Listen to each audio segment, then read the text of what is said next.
Tonight, the battle to see who goes on for a championship in Blazing Pedals and its ARCA Series heads to Nashville. Today, we're at the Superspeedway in Lebanon, Tennessee, with a concrete oval ready for our third to last race of 2025. I'm Justin Prince alongside Emmett Crow here on Green Flag TV. Our producer is Dustin Olas for tonight's coverage as we get set to go from this Superspeedway. Nashville Superspeedway always challenging as a racetrack, but these competitors have had a busy time in general coming into this run of races. You have two mile circuits a part of this round of 8, meaning lots of draft there, but Nashville in between, which can be all the more difficult to run at here tonight, Emmett. Yeah, and I was actually out here running laps. I know, hard to believe, but back in the car, ran a few laps in this track.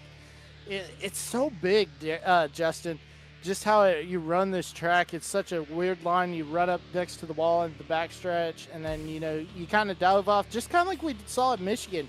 Dive off and get on that yellow line and try to get it right there, carry as much speed. Some people cut the track, go down on the apron to have a fast lap. Yeah, but now, all that being said, here's a look at the points difference coming in. Chris Carroll, Hunter Lagoons, Cody Gibson, and Dalton Kilroe are all above the cut line. There isn't much of a separation yet from the said cut line, though. Dalton Kilroe only a point up over John Perkins with last time out. He had a quiet race. Taylor Butcher Benjamin's a -4, Brian Zimmerman a -5, and Larry Bell, he needs a lot of help. He's -20, and remember, it's not winner you're in with this series. You have to score points if you want to be able to move on here. So much pressure for the driver standings. Oh, by the way, they've also caught up on the team side of things for their respective standings. And it's a tie here, Emmett. They've closed up. MFRD Racing has, because Two Dudes Racing controlled it much of the way. Past 3 of 4, it was MFRD who outscored Two Dudes. Yeah, and what really hurt them was Mark Arthur not showing up at that race at Motegi. Really hurt Two Dudes, but look for them to rebound today and see if they can score a lot of points and get into this race lead. Points lead, excuse me. For the team side, there is still a lot of opportunities for things to change around, to say the very least. We'll have to keep an eye on which team is the one who comes out on top by the end of today on the average. Remember, average is the best and the worst finisher for the team. The team with the best average gets 1 point in those standings. But as mentioned today, we're at Nashville Superspeedway. Concrete is the name of the game. 1.33 miles the distance here at Nashville. This racetrack sat dormant for a good decade at one point, in fact, Emmett. Not an easy track to drive per se, but it's also a bottom feeder. You better run the bottom and know how to do it while also not slamming the turn for a wall. As you said, if you want to be fast, you better have experience. Yeah, definitely, and I am a victim of hitting that turn for a wall several times when I was out there. But, it's going to be interesting, Justin, to see how these guys are on the track. We had an unbelievable finish for Hunter Lagoons getting his first career win last week at Michigan. So I'm excited. I'm ready to see a great race here at Music City. That puts John Perkins as the highest in points yet to get a win this season in this series. Brian Zimmerman also winless in 2025. See him just using the outside, trying to build up a run before they come out to the front straightaway. Nearly wrecked the car for good measure coming up to start the second lap. And Zimmerman electing to use the high line here to build up the ramp, try and get things going. Couldn't get to the bottom, though. Most importantly, that's a lot of time loss.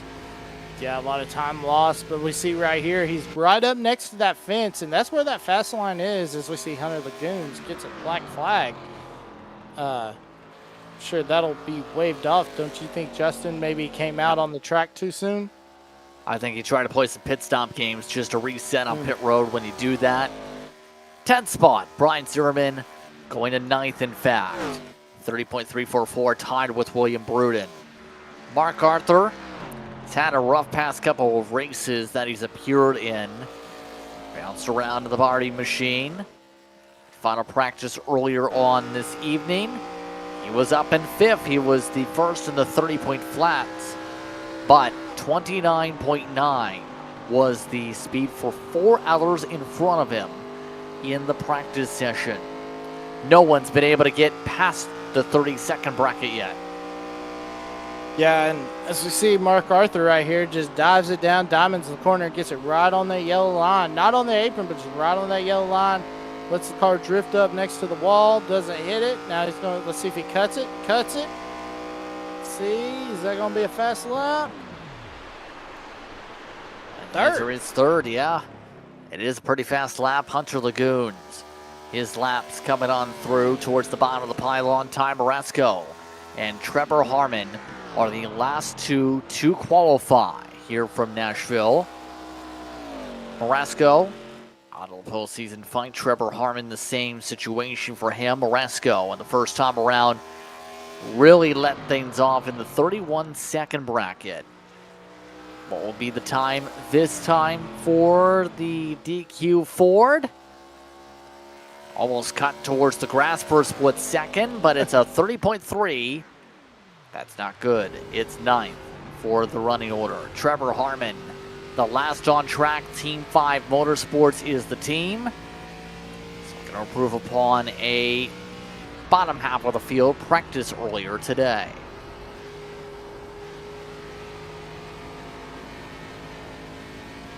Yeah, Harmon looking really good on this lap. 30.6 to start. This time drifted way too tight, way too much. He's got to get off the throttle. That's not going to help his lap. He might be dead last here. Yeah, it's looking like it as he dives it in here, just tries to get it right there, let it roll. Now gets back on the throttle. Car drift up. Here we go at the line. Let's see what it's going to be. It is no improvement. Well, he did get a 10th, I should say, to correct myself, but it wasn't an improvement on the actual position. They are dealing with a fairly hot racetrack right now, 99 degrees Fahrenheit, 86 air temp. That's pretty high. The in-sim day is in September, not in October, mind you, hence why it's still pretty hot. Tennessee can get pretty hot at this point. Yeah, we were speaking with our producer, Mr. Dustin Ollis, about this weather, and like he said it can get pretty hot, so it's going to be hot and muggy, so it'll be interesting. But there is just a little breeze. There is a 3-mile breeze, so it's not a, dormant hot, but see how that impacts as this race goes on. Take a look at the starting grid coming up here for tonight's festivities. Here from Nashville, Chris Carroll sets the pole tonight. 30.062 is the time over Kyle Wellman. Then behind him, Mark Arthur will start in third spot. Cody Gibson will start on the outside. Dalton Carroll starts inside of row 3 to get numbers correctly. Taylor Butcher Benjamin is next to him. Speaking of row 4, Tanner Marr is number 4. He starts in 7th. Chris Mackey will start in 8th. Rounding your top 10, Ty Marasco and John Perkins starts in P10. Yeah, in 11th, we're going to find last week's winner, Mr. Hunter Lagoons, lined up next to William Bruton in the 83 in P12. P13, we're going to find Brian Zimmerman in the 28 machine, lined up next to Larry Bell, who's got to do something to get into this final four. He'll round out in 14, and then 15th will be Nicholas Moody, lined up next to Trevor Harmon in 29th. In 16th. Sorry. Mike Massengill will start 17th, by the way. Once again, 20 does not like to qualify. So look top to bottom out your running order tonight for Blazing Pedals and its ARCA Series. Again, your distances here tonight. Stage 1, lap 32. Stage 2 ends at lap 64. Then it's to the end for 98 laps, the final run, Emmett. A lengthy third stage yet again, where these drivers will have to think about the fuel package here. Remember, 75% fuel tanks here tonight. So that's going to really impact how close the fuel limit will make it for stops. Yeah, it's really going to impact it for sure, and we'll be keeping an eye on that for these pit stops and make sure nobody, gets a speeding penalty or anything, because we've seen that in this series. It's very costly having trouble on pit road. So what are your keys to victory here tonight, Emmett? Well, this track is going to eat up some tires, so just manage your tires. It's a big track. It's going to be a fast track. Just stay out of trouble, because there's going to be a lot of craziness tonight in Music City. Who's your pick to win this race and why? Okay, let's see. Let's go with. I'm going to go with maybe Mark Arthur. I think Mark Arthur gets it done tonight. We'll see if Mark Arthur does indeed get it weighing just on Trevor Harmon to grid, and then we can get rolling for tonight's race. There goes Harmon. We should be able to roll behind the iRacing pace car. So again, tonight going to be an interesting race to see where things shape up. We'll see who's able to conquer Nashville with the first stage ending at lap 32. Field will get itself onto the racetrack as a sea of Chevys amongst some of your front runners once again here in the Music City.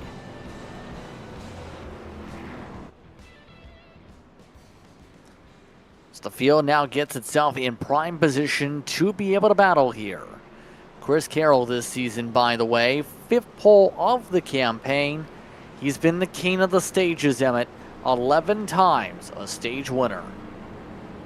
Yeah, definitely been the king of the stages. Done a great job with that team, just able to stay out front when it matters most and make those moves to win those stages, definitely.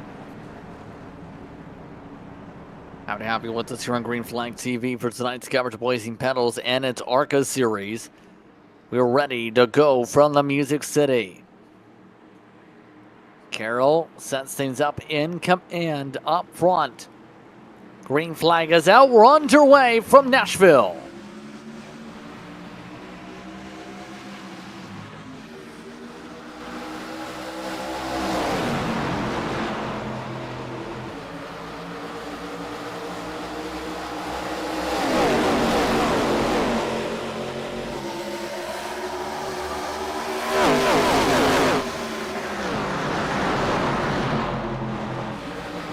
Three wide racing in the heart of the field. Kyle Wellman had issues off the start. Looped it nearly out of turn 2. Oh! One is looping him. It's Chris Mackey. Mackey's in the grass. No caution, though. We stay green. Kyle Wellman continues to sail backwards. Yeah, Kyle Wellman just didn't get the start that we thought he would get, and he dropped like a rock, and I don't know what happened to Mackey right there, but able to keep it off the walls, so he'll be able to keep rolling. Let's take a look as Marasco got the race just happened on a corner exit. And we have another one. Tanner Marr does the same thing. No caution again. We stay green with the run to the grass. I think very similar thing just happened. Yeah, that's what it looks like, Justin. It looks like, yeah, it just got loose right there coming over out of turn 4. Exact same tire tracks just about there. Chris Carroll maintains the clean air, and someone almost did it again. Mike Massengill had a moment and nearly spun into the background, but the front of the field looks to battle up front. 7 versus 97. See what happened with Kyle Wellman off the run off turn 2. Oh my gosh. He's lucky he didn't spin it out in front of the whole field. Look at Cody Gibson, Justin. He just said a 29. The first time we've seen a 29. Trevor Harmon in the grass. Another one with issues. It's been chaotic right now. To say the very least, this is pure chaos. It's popping up on the racetrack. But what did I say? Turn 4, you have to be able to get a good exit with it. so tight to the wall. Gibson rubs the wall this time. All while Carroll likes to run the apron. Ooh, Carroll, did he get into the wall right there? Cody Gibson did. And they do have lap traffic. Chris Mackey, who had to sneak down pit road with his side slide. It's right in front of the race leader, feeding them dirty air. Yeah, definitely. That's allowing Cody Gibson to put down these fast lap times and able to get almost up to the back bumper of the 97 of Chris Carroll. Meanwhile, Dalton Kilrow, no progression again tonight. Been a very quiet round for the 41. You would expect him to be streaking up at the front, battling for race leads. Not this round. Michigan was in the middle of the pack most of the day. Brian Zimmerman also amongst those trying to battle with John Perkins with Lagoons in the hunt.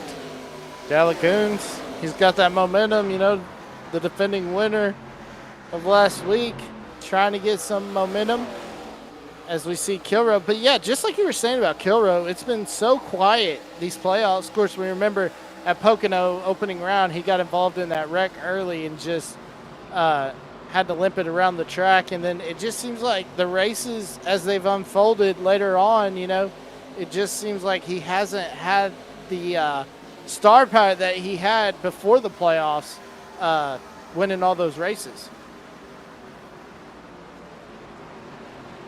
Yeah, just kind of the mixture of some of the racetracks. We know Michigan are a draft-dependent auto club, a less draft-dependent but similar driving style with multi-groove racing in particular. In one half of the racetrack, Nashville, the wild card a little bit, so to speak, in terms of the driving styles you get. Mm-hmm.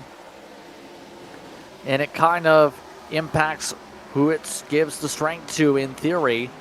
We still don't know where the championship itself is going to be yet, mind you, to shake things up. So that's going to be the major thing to keep in mind, too, for these drivers. Come up to close lap 10. Yeah, definitely. And as a driver, I mean, you're seeing what you can do in points, but like you said, I mean, there's that, you know, the unknown of where that championship race is going to be. So as a driver, you know, you're preparing for every type of track from super speedways to road courses because you never know and everything in between. So it'll be interesting to see where they decide to put that last race at. Towards the back of the field, Larry Bell. He needs points. He's not getting them right now. Larry Bell is getting a pass on Bruden, but is getting the wiggles. This isn't far enough. Larry Bell needs to be in the stage points, needs to outscore people. Wants a chance, and Larry Bell's just not making that move quite yet. The Canadian still forced to battle up high side. Yeah, got up on that outside line, and William Bruden trying to use the side drive to get past it, but Bell able to use that outside line to get enough momentum from the car in front of him to get enough drive to get past Bruden.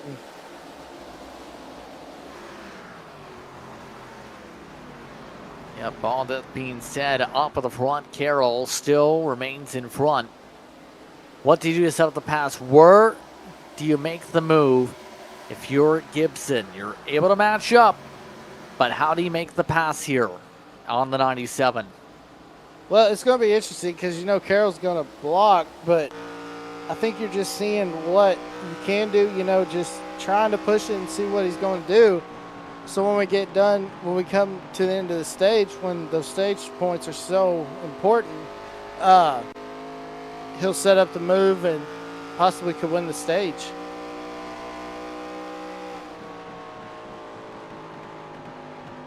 Yep. We'll see.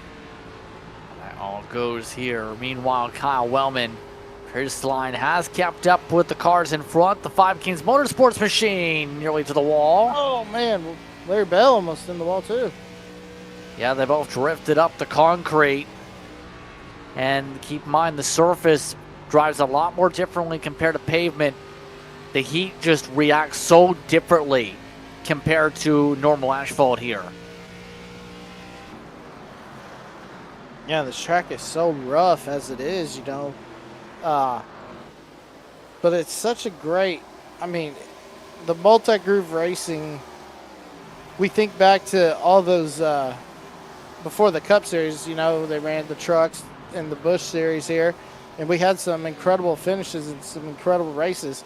And then you throw in the Cup, and we've had some incredible races. So Nashville being back on the circuit really is awesome and a great sight to see for sure. Looking right now at Zimmerman. Brian Zimmerman, 5 seconds off the race leader as we go, as Moody in the Blackhawk machine.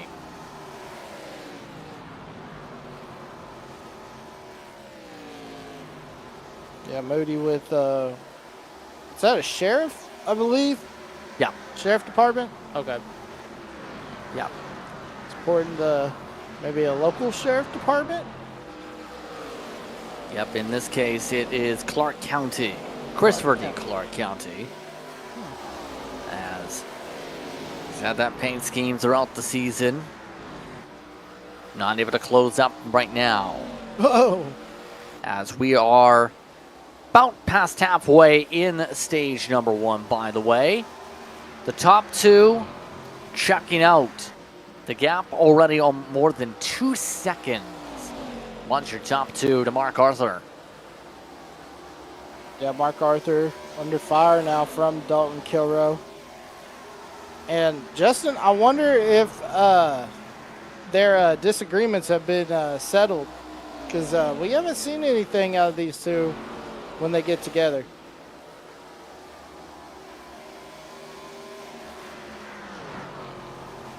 Yeah. Curious if we see any sparks fly. We've seen contact rubbing and fending a little bit every time they're near each other. This time by Kilrow, slower than Mark Arthur. Oh wow, we look behind. Bell is making a pass on Moody. Wellman following suit. Yeah, Bell trying to get some momentum just to get up to the front. Trying to find something that he can win this, possibly win this race, or get enough points to get into that championship 4.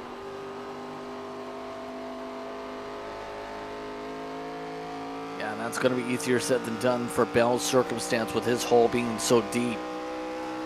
It's almost a full race that he's behind already. Moody, well out to the marbles.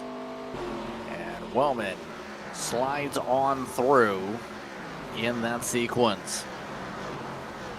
You know, this playoff series, oh, there he goes. Kyle Wellman sideways, and again no caution. Almost a full 90 degrees around, but he was saved by the front nose of the 83 of Bruden.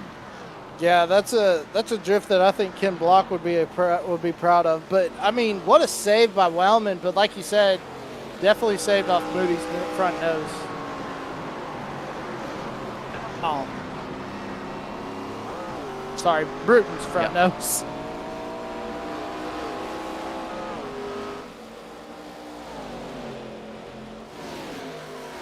Yeah. So that's going to see significant damage to that Team 5 car. It's going to also smoke the tires. He's going to be hoping for the caution flag sooner than ever, as Bruden just pinballed off of Moody too. Yeah, he definitely did. So they need to, you know, with this this body style, might need to check that fender, because I don't think it'll rub the tire, but of course I'm speaking, you know, how the Gen 6 used to IRL, but I don't think they'll do that in the sim, do you?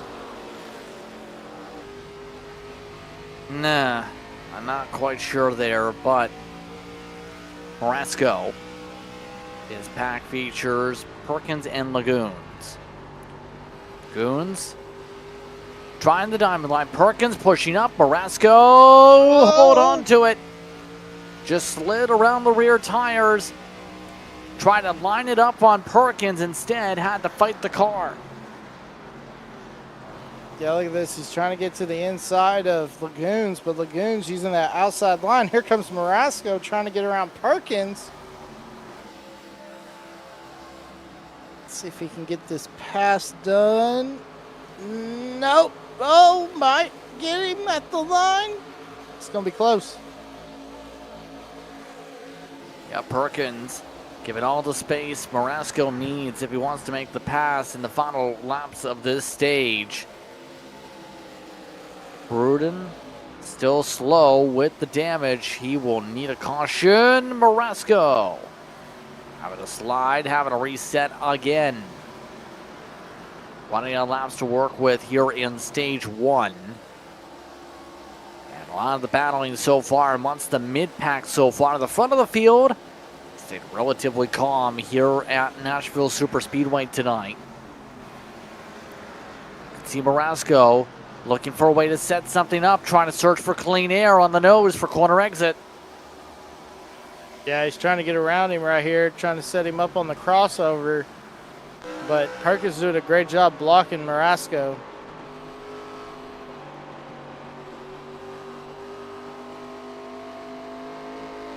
Not going to be able to do it, Justin. He is getting left a lot of room every time he tries to make the move. Here comes the poke. Marasco on the high side. Another wiggle off the corner. But Marasco has the better line. He's able to take the spot away. Past the 33. So Marasco up to 7th. Lagoons is up +5 in front of him in 6th spot in his Ford. Got around to 3 to go in the stage, Emmett. So far, Chris Carroll has led them all. In fact, he is growing the gap now up at the front.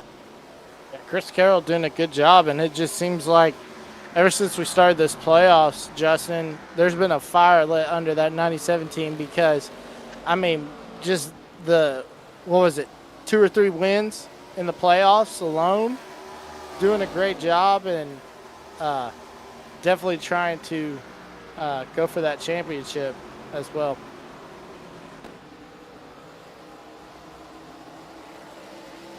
Now looking really good for the 97 to score some big points. Kilrow of note, once those at the cut line area, up in 4th spot. John Perkins at this point would lose a few. He would lose about 4 points the distance on the cut. Pit road is closed, 2 to go in the stage. Mark Arthur behind by 2 seconds is equalized on speed to your front runners. Yeah, definitely, but I mean the gap is pretty significant. It's going to be between, if Gibson can get up to the back of Carroll, can he make the move? But Carroll's looking too strong coming to the white. White flag is out for stage 1. Final time around in this first stage. Will Gibson risk anything to try and take this away from Carroll? Doesn't look like that'll be the case. Carroll, slight bit loose, but not enough to bobble or wiggle the car. Coming through 3 and 4. A dominant night so far for Chris Carroll. He's led them all so far. We'll take the green and white checker flag. Stage win number 12 for Chris Carroll. Behind him, Cody Gibson, Mark Arthur, Dalton Kilrow, with Taylor Butcher, Benjamin Hunter, Lagoons, Ty Marasco, John Perkins, Brian Zimmerman, and Larry Bell gets an additional point to his name. So our first stage is complete. The series is presented in part by Ohio and Indiana Roofing, a premier roofing contractor. They are a sister company to the Bruns Construction Enterprise, specializing in commercial and industrial roofing. They are also committed to accommodating unique needs of each client and offering creative solutions to meet those needs. They are a team of individuals who work for the same common goals: professionalism, quality, and service. Services offered include preventative maintenance, re-roof and new construction, infrared scanner, green roof solutions, metal, retrofit, emergency repair services, and more. Please visit oiroofing.com for more information. So, under caution for the first time today, despite the field's efforts with spins, one driver is laps down in Chris Mackey. Everybody else remains on the lead lap as we should see pit stops for the field. Fall off during that run, not really too much of it. Half a second at most here, Emmett. That's not a lot for 30 laps of racing. As they are checking up hard, they nearly passed the pace car. Yeah, that was crazy, but yeah, the fall off wasn't too bad. But you know, as we get into these longer runs in these stages, we're definitely going to see a lot more fall off and see a lot more green flag pit stops action. And you just don't want to make any mistakes on pit road that could cost you a chance. Because in this playoff system, Justin, which it's so unique, nobody is safe. Nobody is safe and anything can happen, absolutely, for drivers. Race hop pit road, Carroll wins it over Gibson, Kilroe, Arthur Maresco, and Butcher Benjamin.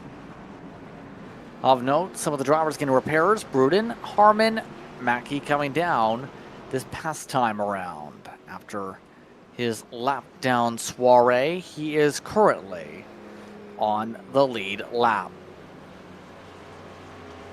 So at this point, somebody's going to have to figure out a way to pass by the 97. And for right now, Carroll and Gibson seem to have the field covered on short to mid-run.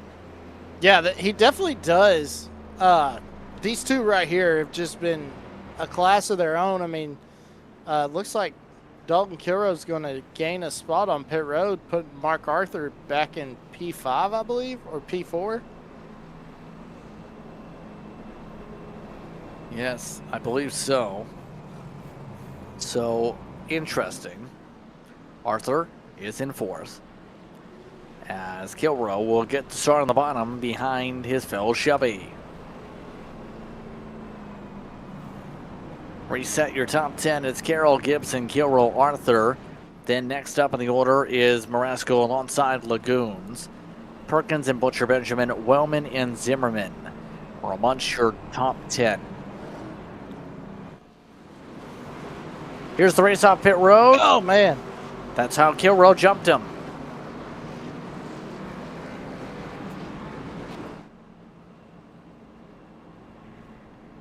That's a half a second faster in the lane, by the way, from the 41 to be able to help secure that in the first place. But they're coming up to the restart this time through. Let's find out how this goes now for the field. They all try and battle and race against car 97.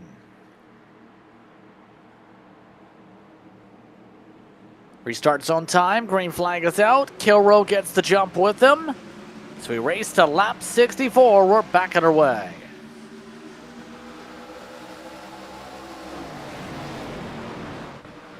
Clean start up front.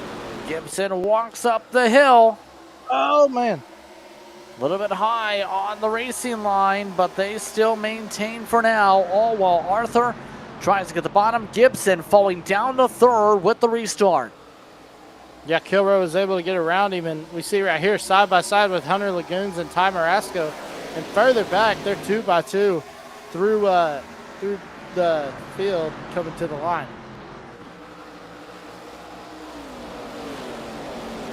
They're attacking now on Gibson. He wants to continue to move forward. Can he find some improvement on the short run? The long run, he's fine. It's just short run. That's the issue for the 12 right now. Tudor's Racing Machine looking to clear. Nearly does. Gibson keeping the fight up at the very least with the run on the high side, but we know that Arthur's got that preferred groove along the yellow line.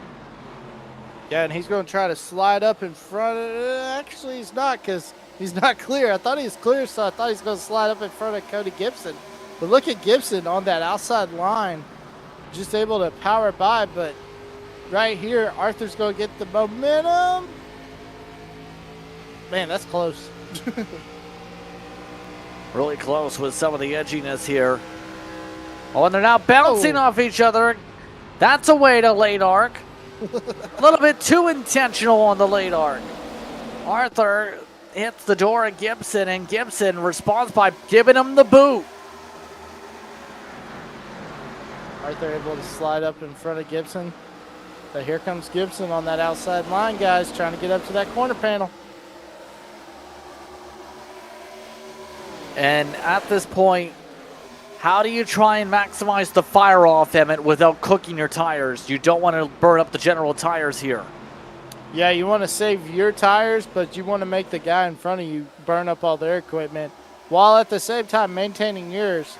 It's very tough to do, you know, as a driver, because you want to maximize your effort, and you know, as Ricky Bobby would say, you want to go fast, but at the same time, you got to be smart. We're only in stage 2. There's going to be a long stage 3 for sure in this race. So just save your tires until you get to that end of the stage, at least. Bit of a push now for the 7 on the 12 as they turn. Arthur reaching up for second. Couldn't get alongside us. Zimmerman battles it out with the 10. Butcher Benjamin. Quiet day again today. Racing right where he started as we run. Yeah, as we see right here, as Brian Zimmerman trying to get under TBB. Just trying to slide up in front, but TBB on that outside of Butcher Benjamin getting a great line. Trying to get that draft from Lagoons, as Lagoons is now looking under, trying to get under Gibson. Yep. You see that right now. Gibson gets the run, actually, back for third. Oh. The outside prevails that case. The outside's actually rubbering up a little bit for some of these drivers. They get to had contact in front of them. Arthur and Lagoon slowing up rapidly, causing a checkup. It's 3 wide. Zipping on through goes Wellman and company. A little bit chaotic as that all started with the 12 trying to come in from 27. They do it again. Wellman is loose again. Yeah, and look at that, Justin. That's separate. That just hurt them. They're going to have to fight all the way back to catch these lead 3 cars, because they have lost the gap. The gap is pretty big from 4th on back. Take a look at the replay. And did Arthur come down or did Lagoons come up?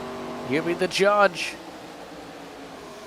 Lagoons not afraid to use the elbows if necessary. He's now in 6th from that contact. Trevor Harmon got some repairs done on the last caution flag. He's now moving forward as well in the 29. Yeah, the 29 starting to move up. You know, was one of those cars that we saw spin out early on, the single car spin.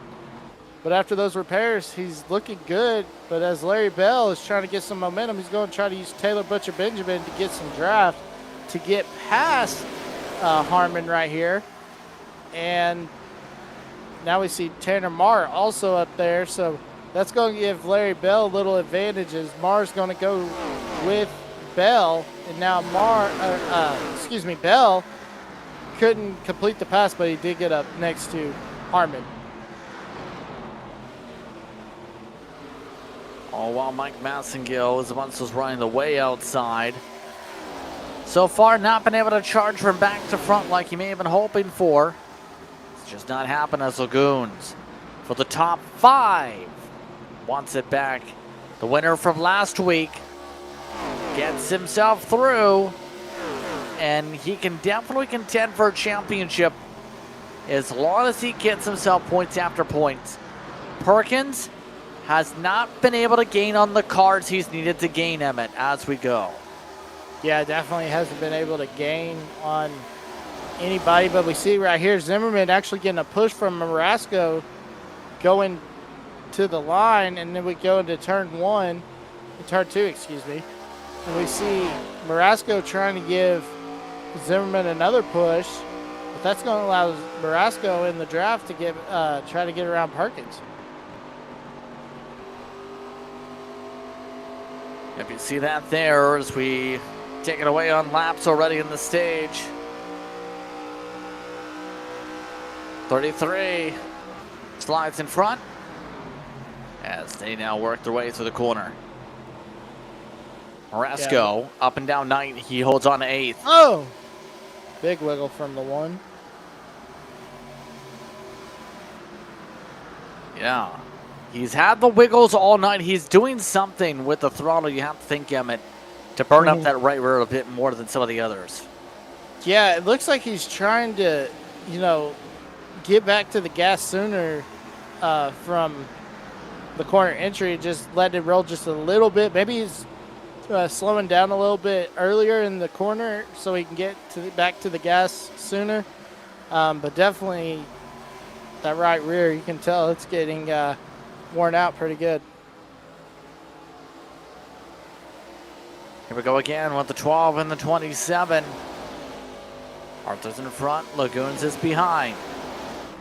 They've lost more time than the last stage with the contact situation between the two of them.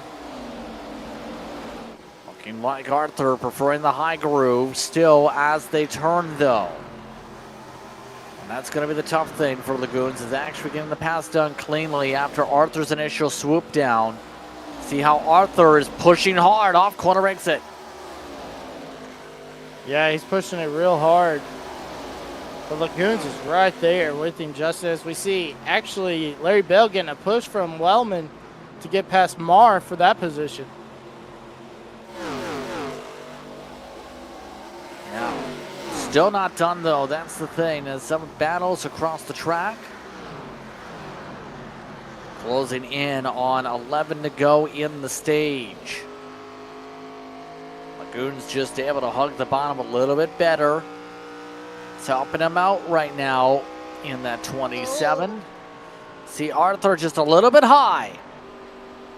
Yeah, just a little bit high, and that's allowing the Lagoons to let it get a better roll through the corner and try to get alongside and get that side draft off of Arthur so maybe he could pull the slide job. You know, Lagoons has that dirt racing background, so oh my gosh, that's close. Mighty close.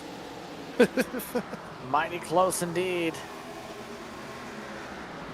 And the more they get close to each other like that, the more that scares the field. They are checking everybody back up. They've lost 1 second in the past 5 laps with the battles. Trevor Harmon is actually one of the quickest cars on the track, making passes in this pack as well.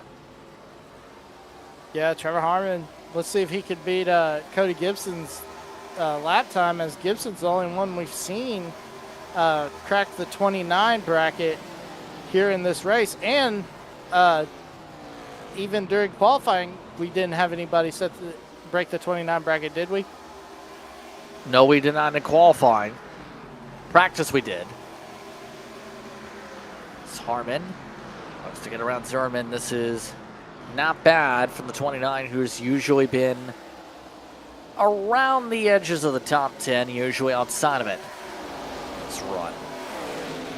Able to get himself in line at least in front of Tanner Marr, who hits the wall. Followed the racing lines and bounced off the fence. Yeah, now we see Wellman going to take advantage of that, of Marr getting into the fence. He's going to shoot down to the inside and try to clear him right here for the 11th position, and he's going to do it as Larry Bell's going to follow suit and get past Marr for the 12th position. 5 to go in the stage hearing. Dalton Kilrow holds on to second as Carroll is starting to build a bit of a buffer. Pardon me, carting up to 64, so we still have more than 5 to go. Math is hard, but it's all wow. The 97 has just dominated the field. Quite simply, it might come down to pit strategy or a race off pit road if you want to beat him the way things are going here. It's been so difficult to pass with some of the drivers here tonight on speed.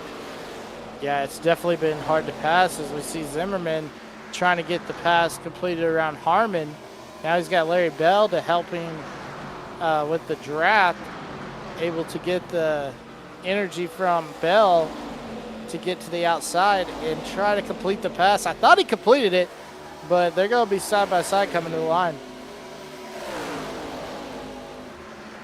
They definitely are. Still nothing doing in terms of that fight on the inside. Oh, man. Oh, there you go. Back straight away. Oh, my gosh. Marr involved, Harmon involved, Zimmerman sent flying by Moody. And we're under caution. This might be the stage. This is already hearing being investigated. Wow. If not, it's going to be a shootout for the end of the stage.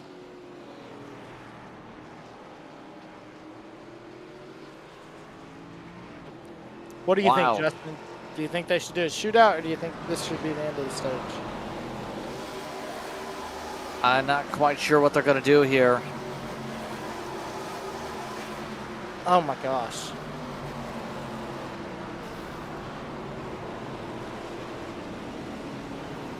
So hard contact.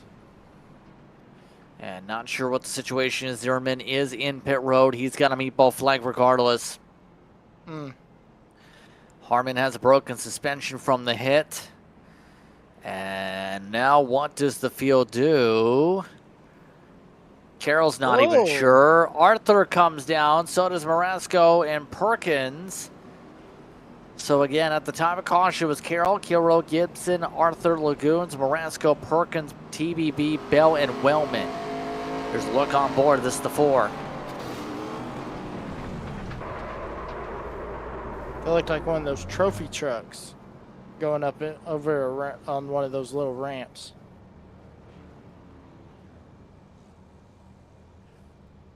Yeah, obviously. Good portion of the field at the very least taking the stops now with confusion on when the stage points come out. There's a hit. Look at the hit once again, and bam! Yosemite Sam.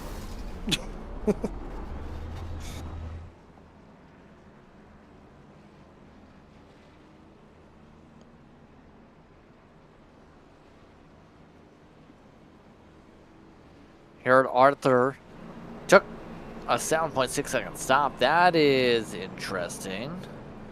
Not sure why do that unless you want to loosen the car up, maybe. I think he took a fuel only. He did. That's what it was looking like. That's what I was about to say, Justin. Because I didn't see no jacks go up when we showed him on pit road. Yeah, interesting. Race Control has called this a racing incident previous years. Look at the replay with the jacks.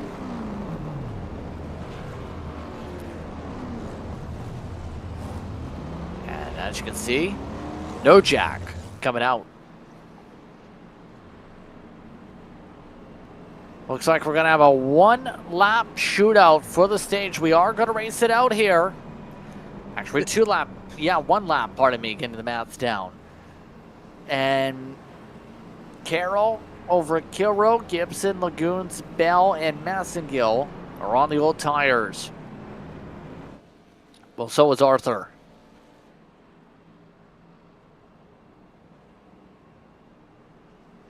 Yeah, I'm not sure what the plan would be here for the 12, Emmett.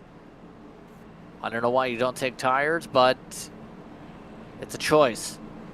It must be close on their fuel window. Because for Arthur just to come in and get a splash of fuel, that's spooky for sure. Yeah. Let's see what happens here. This is coming up for the stage. 1 to go, stage 2. Last lap of stage 2. Off and away goes Carroll over Kilroe. Gibson and Lagoons try and find a way to fight it on out for 3rd. No one on the fresh tires able to get anywhere. Lagoons trying to battle and making contact with Gibson. Up to 3rd goes the 27. And no changes up at the front for the stage end. Chris Carroll takes the stage points. Green, white, checkered. Carroll over Kilrow. Moons, Gibson, and Bell get the top 5. Batsigill 6. TPB, Marasco, Perkins, and Arthur sails down to 10th at the end of the stage. Car's just too good in clean air. Good Lord. Well, it's going to be in dirty air now, remember. They're going to have to come down. Yeah, definitely.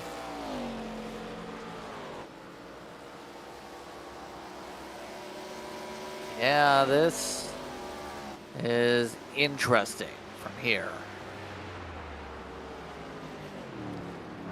It's going to be the first test for the biggest test of Carroll's race now is his ability to get around traffic. He's not had to do that the entire night. Looks like they beat the pace car out again. There's the pace car right there. Somebody had to wake them up. It's just the time and how things work with the pace car and pit road here.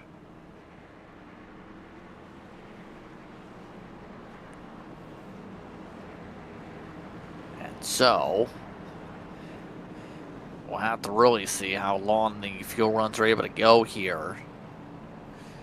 Expect it to be a one-stop in the mindset, at least to me. But it's the fuel tank's decision, not ours. As in comes Carroll. He brings Kilrow with him. Tries to Jimmy Jack.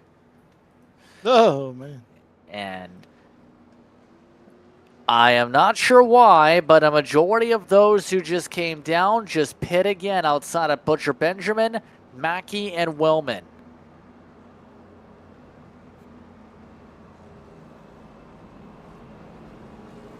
Majority of the field, I guess, taking the gas and not the track position here. And Mark Arthur, again, is the roll of the dice. Perkins takes fuel only, Marasco fuel only. Everybody else takes tires.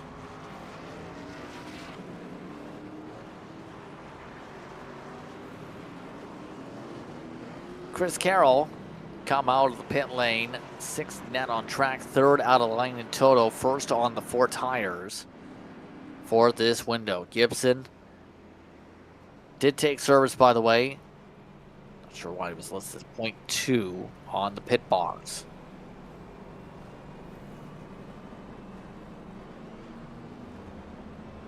So 4 tires for much of the field here, Emmett, and now it's the race to see how the fuel mileage plays out. Yeah, it's definitely going to see if you got enough in there in the tank. If you don't, then your goose is cooked. Oh, Carroll coming back down. Oh, and that might say how close we are. Wow. Several year contenders just elect to top down again. We are close, Emmett. Very close. Definitely. But here's the interesting thing, Justin. Mark Arthur has pitted 3 times. Once under the caution, and then once at the stage break, and now coming down again during this stage break.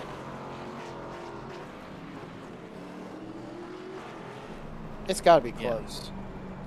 Yeah. And some of the drivers, the top 3 specifically, plus some of those who did not top off, feeling like they can make it work here. Clouds coming over the racetrack all of a sudden. It's going to cool down your temperatures. They've been blistering much of the night. It's down to 96 track temp as we go here at Nashville. So we're having a 94 lap run. Not too humid, by the way. So very dry feeling. Mm-hmm. Yep. Butch Benjamin and Mackey on the front row of number 9 has looped it before in this one. They're going to be tested. Green flag is out. We're backing away.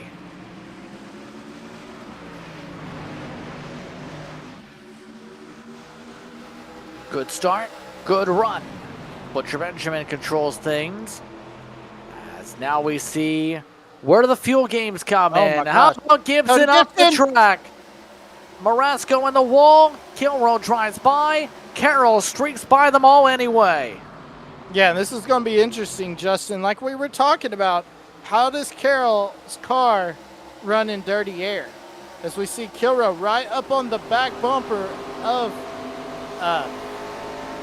Carroll.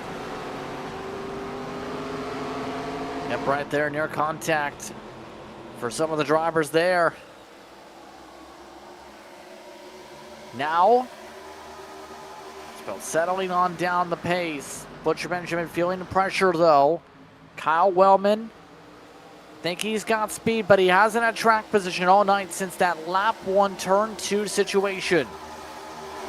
Will he try and pressurize for the lead? Of course he will. Where will he try and make the move though? Gibson just set another fastest lap of the race in another 29, this time at 29.79. Beats his own time.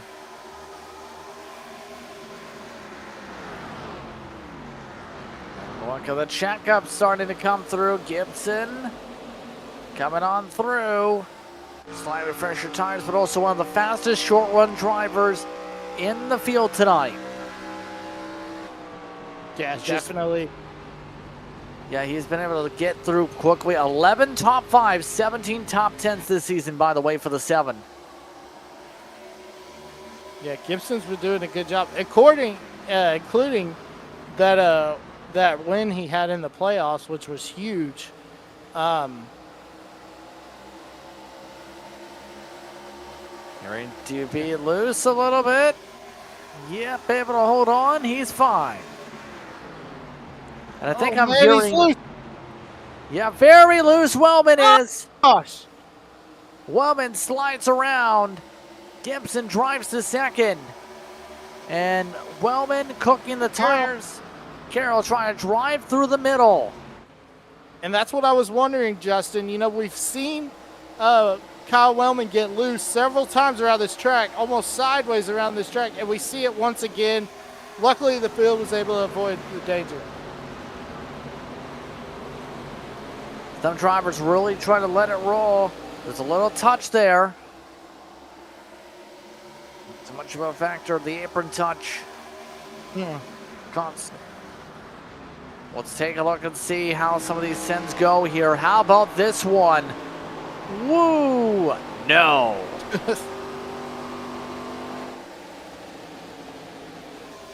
That's just a Hail Mary move, trying to see if she sticks, and if she sticks, you're good, but if she doesn't, that's what happens. Yep, and that's what happens when danger can strike here at this track, absolutely. Race lead, Cody Gibson. Great spot right now, but Chris Carroll is moving. Man. Oh, look at that cut. Carroll not able to clear by yet, but Gibson's going on the high side for the race lead. Now, this is going to be interesting. If Gibson's able to get this race lead, then we get to see how Gibson's car, you know, already set in the fastest lap of the race so far, see how this car acts in clean air. Yeah. First time in clean air for the 7 tonight. Has the advantage of almost 2/10 already. And has the buffer with a 97. Take a look at some of the errors. Wellman bouncing around yet again. Wellman's everywhere in the wall. Yeah, Wellman's just, that car is so loose. I don't know if it's because when he tries to let it roll through the center, he's getting on the gas too quick and not feathering it, or what. Or, like we said before, touching that apron also could do it. Definitely can when it just destabilizes the car when you have that flatter part of the racetrack. Be careful at that part of the circuit. Kilroe also trying to make its way through on these moves, by the way. Kilroe as he runs. Now be in the parade. Mackey is keeping up here, by the way. A little bit surprising with what we've seen for the 9 in his starts, but tonight, he's maintaining. Only one time in the top 5 this season, 5 times in the top 10. His top 5 came when we went to Bristol. That's what I was thinking. I was thinking it was Bristol. I couldn't remember for sure, but I do remember Mackey. Of course, Mark Arthur dominated that race and then had the pit road issue and ended up costing him that win.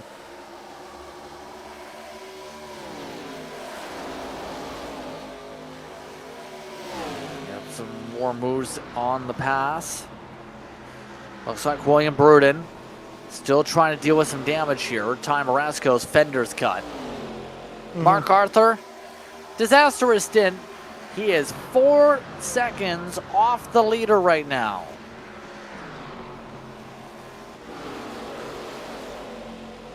Just nowhere. Arthur's just been stuck this entire run again. Not a good race. Yeah, not a good race for the second car at Two Dudes Racing. The other car, Mr. John Perkins, has done a great job keeping it up in the top 10 all day. Oh, we have a wreck. Hero involved. Caution involved here. Kyle Wellman also in it. And Chris Carroll was the start of it, trying to pass by the 9. Wow. It's going to be under investigation as... Oh. What a save by Chris Mackey, though. Great save there. Apologies, for, I think, from both drivers there. That was a little bit sketchy. Yeah, I think Carroll just, he got into the back. Didn't mean to get into the back of Chris Mackey right here, but when he did, he tried to, let's see, yep, just got the little bit. And that definitely destroyed the front nose of the 41. Once again, though, Justin, the 41 of Dalton Kilroe caught up in a wreck in the playoffs, and that's what has kept him from his dominance that he had in the regular season. Halfway, by the way, in the race. And with the fuel number being so tight, everyone coming on down here. Fuel time for a majority of the field.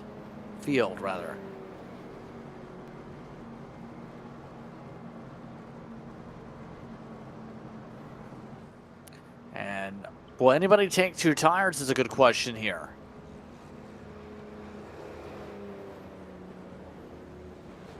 See some jacks go up. As pit stops usually go. And race off pit road. Whoa, this is scrambled. Yes, we do see 2. And Mackey is the winner off pit road despite being involved in the incident.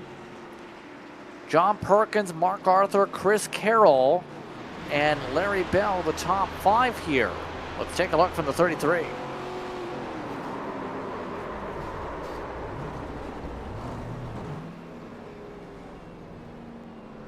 I don't think that was much damage to Perkins. Oh, and they, EOL, cause a caution, Chris Carroll. Oh, man. So one of the fastest cars of the night is going to the tail again. Dalton Kilroe also with 2.5 minutes of repairs to do. So some of your drivers who were towards the top of the standings, well, this race has changed for them, to say the least. 1 to go signal already.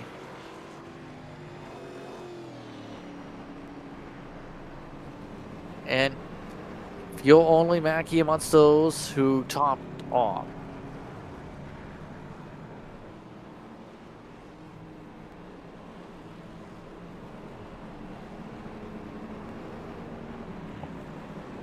Larry Bell in his situation took right sides, by the way. Part of his pit stop sequence. A lot of top offs. Chris Carroll also had picked up a black flag that's been cleared for passing under yellow. It's coming up to 78 laps to go. And our Longest stage once again of the race. Looking to see where things shake up. Mackey able to hold on with everything that happened chaos-wise for him. Can he hold on and keep this race lead? He's got his first laps of the night here in the 9 car. For tonight, on the season, he had not led a single time. Now he has. Green flag is out. We're underway. How about Chris Mackey getting a good start? Able to rocket away from Arthur for the moment.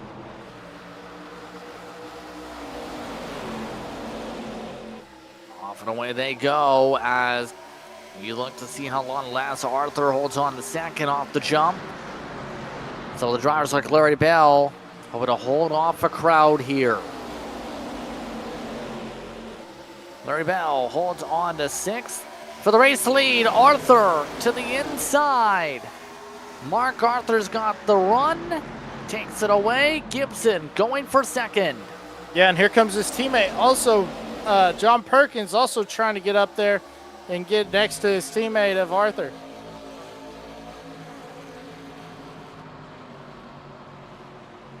They're side by side as Gibson clears. He cuts on through.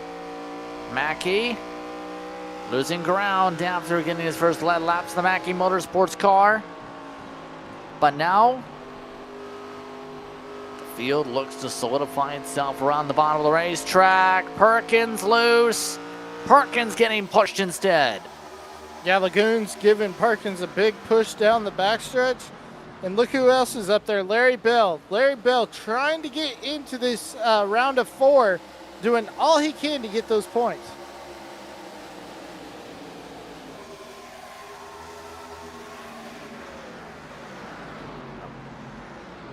Still a lengthy time to go, and for sure a one-stopper on the race. All this as well, Lagoons does have the speed to go for 2nd, or rather for 3rd. Here they go.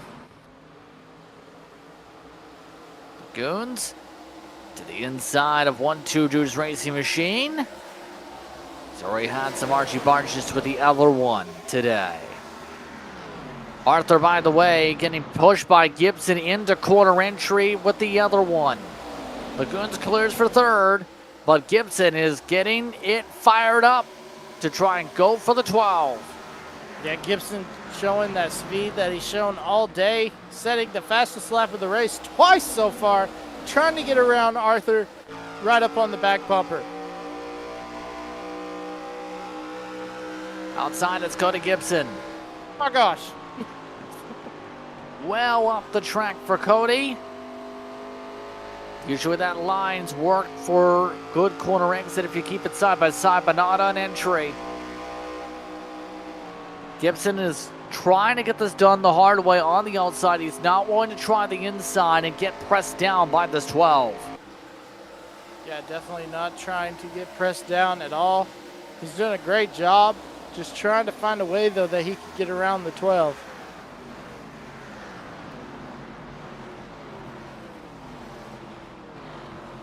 Right now, Tara Butcher Benjamin taking advantage of the 33. Chris Carroll, by the way, look at him behind some of these cars here. 97 right behind this is making money moves. For the race lead, near contact. Gibson has to take it inside here. Trying to push Arthur up the track. They both slow down. Yeah, and look at Gibson, almost a drag race down the backstretch. It is going to be a drag race just for a moment, as Arthur's got the advantage and Gibson's going to follow behind.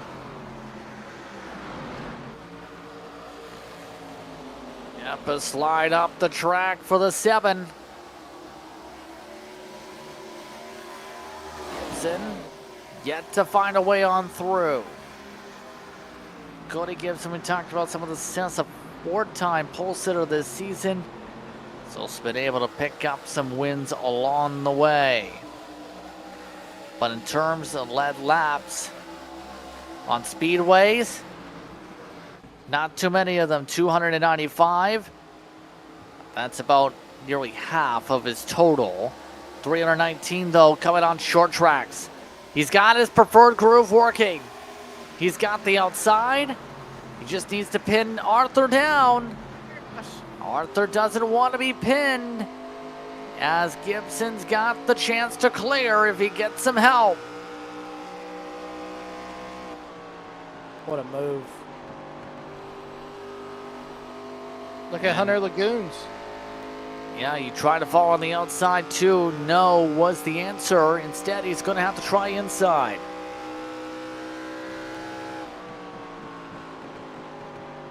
You know, Justin, we talked about no one is safe in these playoffs. And the big factor is both Kilroe gets involved in an accident and Chris Carroll gets the EOL. Yeah, the point's going to have a bit of shakeups here. Some of those drivers are still running at the least. Kilroe might be below the cutoff heading into Auto Club, depending on what happens, and he was a championship favorite most of the year. Well, yeah, if we think about it, I mean, it seemed like it was going to be between Dalton Kilroe and Justin Levine. Of course, Levine missing the playoffs really helped Kilroe, but Kilroe just hasn't had it like he had in the regular season. Instead of these playoffs, get caught up in late race wrecks, early wreck in the first round at the first race at Pocono, and it just hasn't been able to carry on in this playoff system.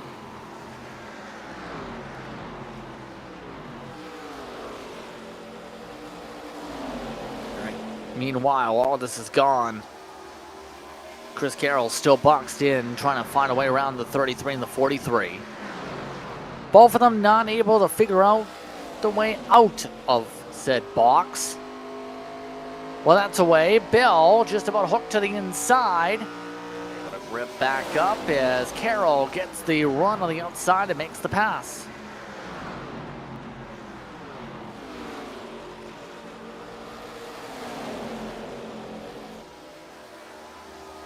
Look at this gaggle of cars here with the way things are going. Bell now starting his fall back. We're only 15 laps into the run, by the way. Still a lot of time to work with here before they have to think about pit road. But it's still potentially going to be a strategy decider in terms of track position later on. Right now, Carroll slides his way up to fourth. Can he gain 3 seconds to get to the leaders? Yeah, he's driving the wheels off of that 97 machine for sure. And don't count him out yet, guys, because if we get into some green flag pit stops or some late race cautions, Chris Carroll will be right back in this thing.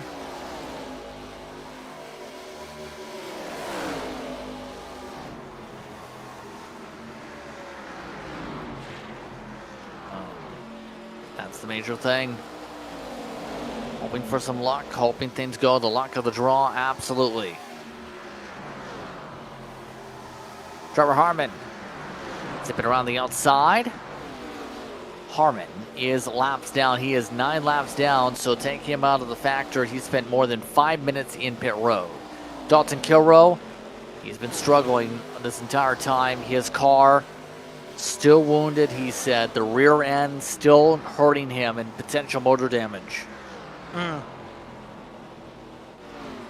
Tough break for Dalton Kilroe.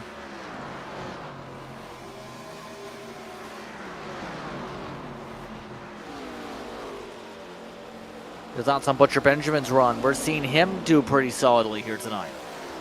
Yeah, Taylor Butcher Benjamin had a great run at Michigan and has been strong in these playoffs and keeping it up with another strong run tonight here at Nashville.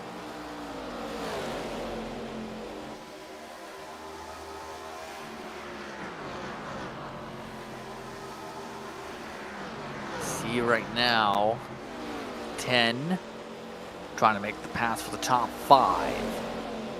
Butcher Benjamin, one of the drivers in the postseason, remember, for the round of 8.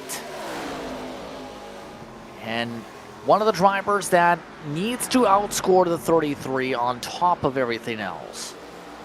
If anything, Some of the luck, some of the drivers have had tonight. Butcher Benjamin could put himself in a really comfortable spot for Auto Club, so long as he gets good finishing position. So far, he's gotten okay stage points in this run. Yeah, that's the thing, Justin. You know, I mean, this is round 3. We got it next week at Auto Club, which that's the cutoff race, right? Yes. So you want to set yourself where you're comfortable in that cutoff race, and so you don't have to, you know, push the issue and cause you, you know, that could cause you to, your season could be over. You know, it's not a throwing a Hail Mary or not. You can just keep it comfortable and try to get into that Final Four.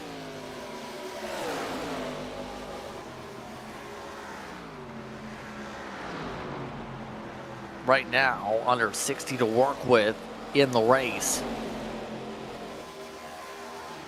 This group has lost ground as a group to Carroll, but Carroll has not been able to close up to the top 3, by the way. So the speed is working up the road right now with the 97. So this pack, not in the same stratosphere. They are 2 to 3 tenths off of the 97. Wow. That is a big difference on pace right now per lap.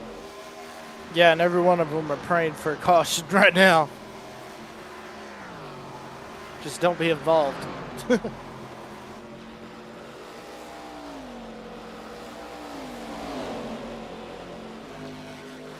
Yep, 56 laps now to go. How far do you push the run is the big question. Do you try and go to the end of the tank? Do you try and split this up a little bit towards what you think will be about the early sections? This is going to be critical for some of these drivers coming up here as we're almost in the fuel window. Yeah, exactly. And like you said, I mean, how are you going to be able to jump these leaders, you know, and try to get that track position? And if you get a late race caution, you're right back in it. But it's going to be interesting to see these green flag pit stops and how they play out on this cycle to see who's able to jump in front of Gibson, or if Gibson's able to remain in the cycle. If you're Hunter Lagoon's team, I think you're just, the crew chief's brainstorming, trying to find a way. What lap will they come in that will give them the advantage in being able to jump Gibson in the pits? Checking on some of the R's, meanwhile, Bruden still dealing with the front nose a little bit. These two have been stuck together much of the run. That's despite Marasco's damage on the front end. Running 31 ones and twos. Yeah, definitely. But I was going to say, Bruden's got a little bit of damage too, if we remember catching the front nose of Wellman on that incredible save by Wellman. I think he's got much of that fixed by now, but did have some damage last time looked. Not this time, per se. I think he's gotten it fixed for the most part. I was about to say, it looks clean. Yep. Mackey has fallen down to about the battle for 7th. Perkins drives around the outside. And Mackey's 5 minutes of fame fades away.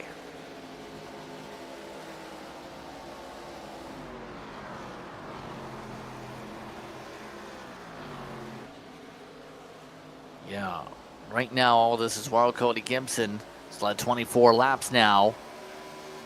Yarding away up front, 30.6s, fall off his 9/10ths, which is pretty typical, but by this point we've seen here tonight. Hunter Lagoons is closing that gap quick. I don't think he's closing. He's lost ground, actually, the past few. Over the past 10 laps, he's averaged about 14 1,000ths off the pace of the 7. That net would be more than a tenth of a second. You see that small difference right now, the past few laps, right now between the 7 and the 27. Yeah, it's weird. It was that last, when we went to, when it showed Gibson coming across the line, you could see Lagoons making ground, but for some reason, he's, like you said, he's lost all that all that time, and I mean, could be tired from. Trouble Marasco. He had been battling at the back of the group. He was on his own after a pass with Brunin just about, and he lost it. Shockingly, not a caution. It is a caution, rather. We are under caution. Missed the trigger there. And this is going to make it awkward on fuel mileage.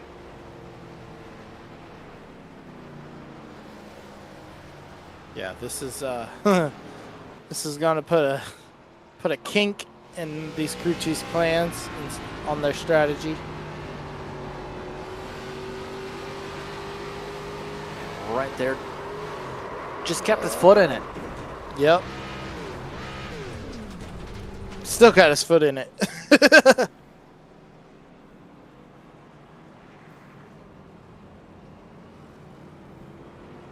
So now, expect everyone to come down, and now it becomes possibly a fuel mileage race, Emmett, if it stays green.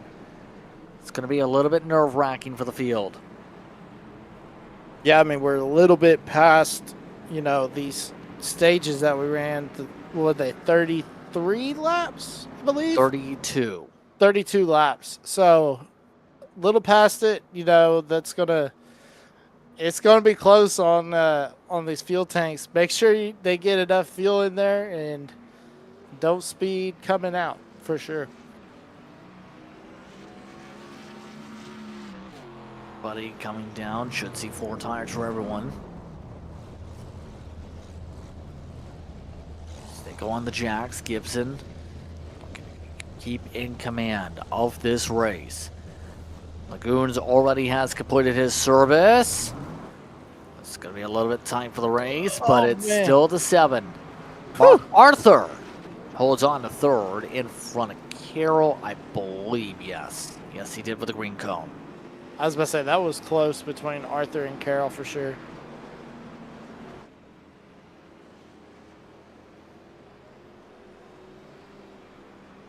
So, now a lot of fuel save.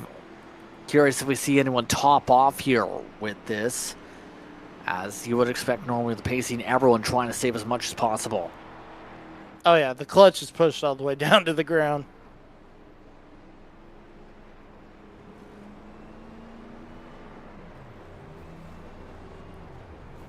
And no one willing to come down to top off here at the front. Not even Chris Carroll, wow. Yeah, no one gambling with the track position. Massengill and Bruden do come down. Kilrow for more repairs, still finishing pit service. As we are at the 1-go signal. It's Gibson and Lagoons, Carroll and Arthur, Bell and Butcher Benjamin. Perkins is also in this pack.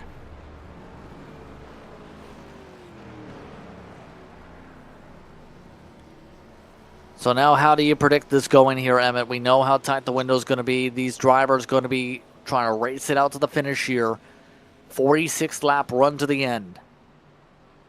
Well, you know, we could have it go flag to flag, but you know what they say, cautions breed caution. So it'd be interesting to see, you know, coming off this caution, see how this race plays out. Because everyone's going to be hungry for that win.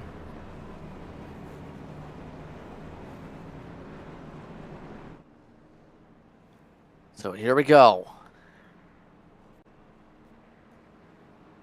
Gibson ready to control the field. Pace car is off. Majority of the field on the bottom, with a lot of people waiting till the pace car was almost down out of the pits to pass by for the front straightaway. Gibson's off and away. Yeah, Gibson waited almost till the last second of that restart zone to get on the gas. But he does get and that's going to choke, that checked up the field, allowed him to get away for just a second. But now this 3-wide battle for second is really going to allow him to get away. Yep. Carroll trying to make the move for second as quick as possible to try and keep up with the 7. As Yes, indeed, able to make the pass pretty efficiently. 97 up into P2. Now looks to try and retake the throne from here on out as Lagoons cuts off Arthur. Yeah, Lagoons cuts off Arthur, and now he's got his eyes set on his teammate. See if he can go around him and see if Lagoons could go back to back.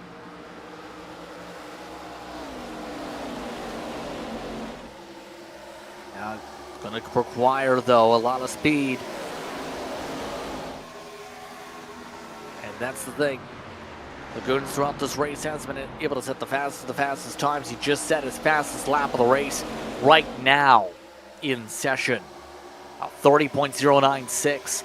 Some of the others have gone as much as 2 to 3 tenths quicker when pushing on fire off. But the thing is, here's the big thing. Cody Gibson's the only one the whole race that has been in that 29 bracket, and that's what's hurting the rest of this field. Carroll just ran an R29 up front. So did Gibson, though. Carroll was a slight bit quicker on it. Marvin having some issues down the back straight, letting everybody go there. So they are pushing, but the problem is the 7s just got the fire off and has been able to maintain the long run here tonight. He's been in a groove. Yeah, definitely been in a groove, and it was interesting what we were talking about, Justin, when I said it's going to be crazy to see what that 7 car can do in clean air, and so far he is scooting away.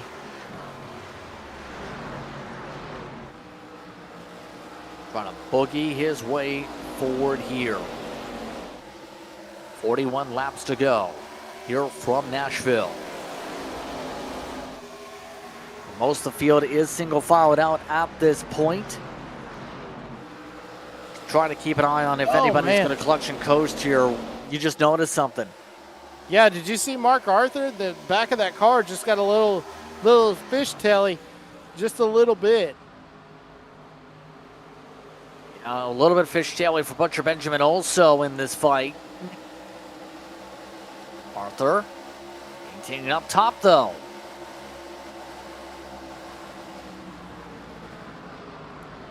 See that side by side. Butcher Benjamin trying to find a way to make his way up to the 4th spot. Arthur says no thank you.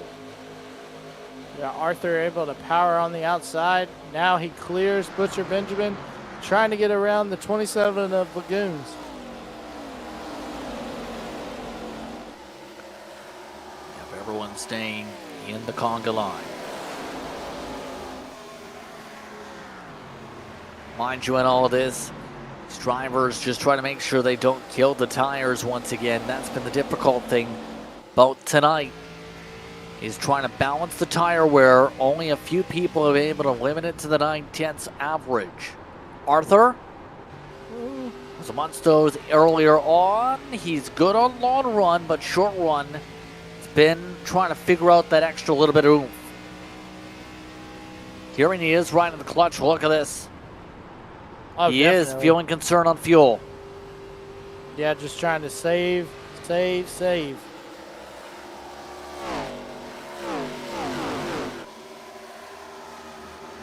That's allowing Butcher Benjamin to get right up on that back bumper. Didn't really do it this time. And if you do it right, you can replace your lift points with clutch points. Have a very similar result. Now the tough thing is, once you have to get off that clutch, you're going to be a lot more tighter. That was nearly a turnaround. Lagoons nearly got into the fender of Arthur. What a move from Arthur to get around Lagoons. Now he's trying to get up to Carroll and ultimately get up to Gibson. Oh, sketchy. Oh, man. Speaking of which, near contact again. Already Bell trying to take a poke. Right now, Bell stabbing the gas a little bit. Went on the apron. He was trying to cut so hard. Yeah, just trying to find something to allow that car to get enough air under it so he can get around John Perkins.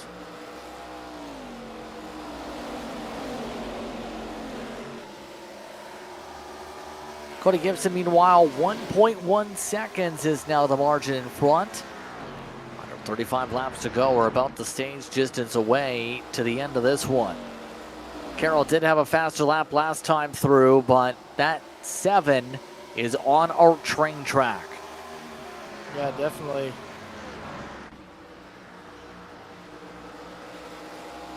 Just an absolute rocket tonight to have to deal with. A little tire smoke.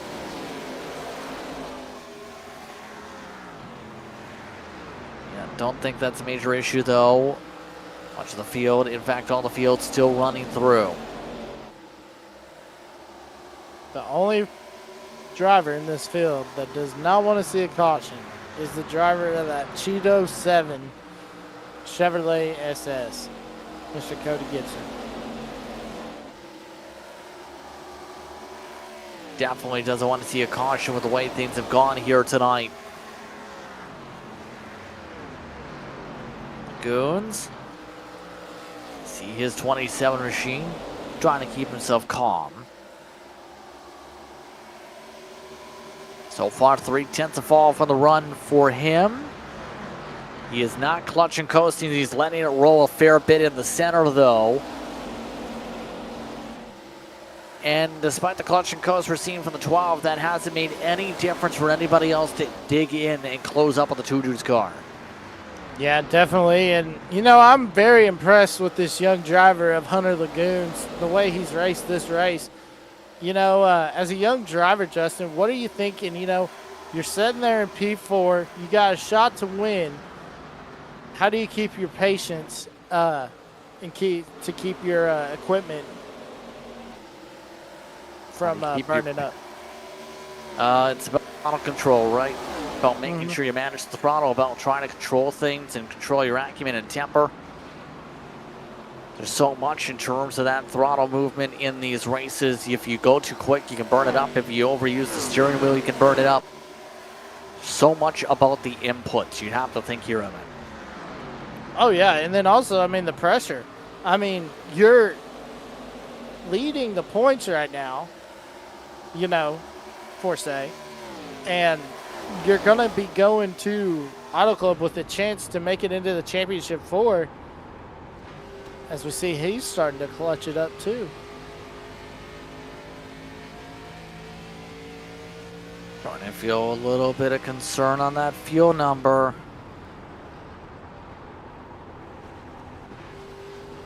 Not killing the ignition.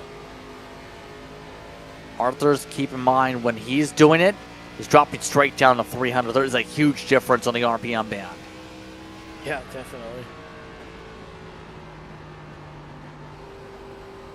See the small difference between the RPMs where it's still rolling in the 6,000s for some and others are rolling into the thousands. No more saving for Mark Arthur. He's no longer killing the ignition. Lagoons is still saving a little bit, just bombing away behind him.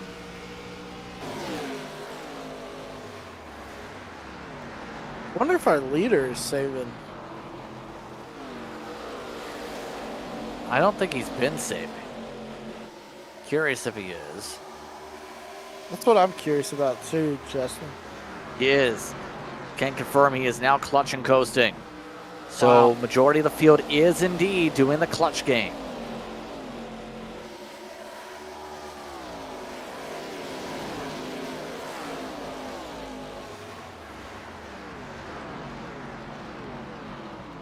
Oh yeah, you can hear it in the sound of the engines, like just when they come around the turn.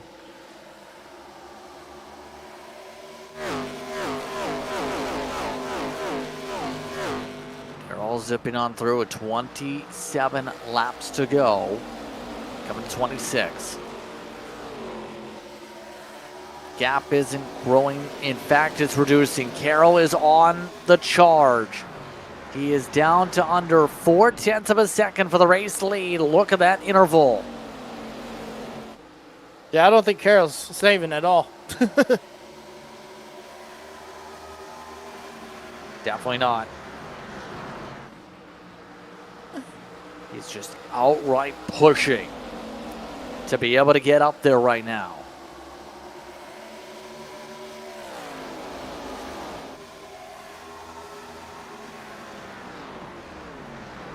See the interval gone down a little bit more this time, and now the dirty air is a bit of a factor, and Cody Gibson may be forced to push a little bit harder again. You don't want to push yourself to the point of running out of gas, though. That's the critical part. Yeah, that is the critical part, and I think he's not clutching anymore, Justin. Nope, and now he's starting to pull away again. He just gained about a tenth and a half that time by. So he is starting to yard away again with the pressure of the 97 coming. Whoa. Yep, some of the people going a little bit higher up. The wall. Further Didn't back. see who it was there, but Ty Marasco, in a moment, Bruden was the car who had the issue. Ty Marasco just knocked the wall down now.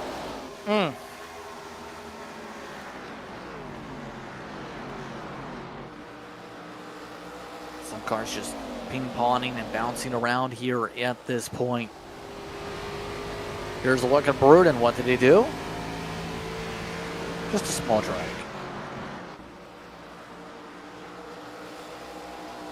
Guess you call that a little love tap, Justin. Just a little bit, not enough to damage the race car. In real life, it'd be a little bit of a panic. We'll swing back to Carroll's way. Mark Arthur, I was saving before, is even quicker than the 97. So this lead is compressing here. The tough thing's going to be, the longer this run goes here, Emmett, the harder it will be to make this pass. Exactly what I was thinking. And I mean, who's going to make that move to try to win this race? When are they going to do it?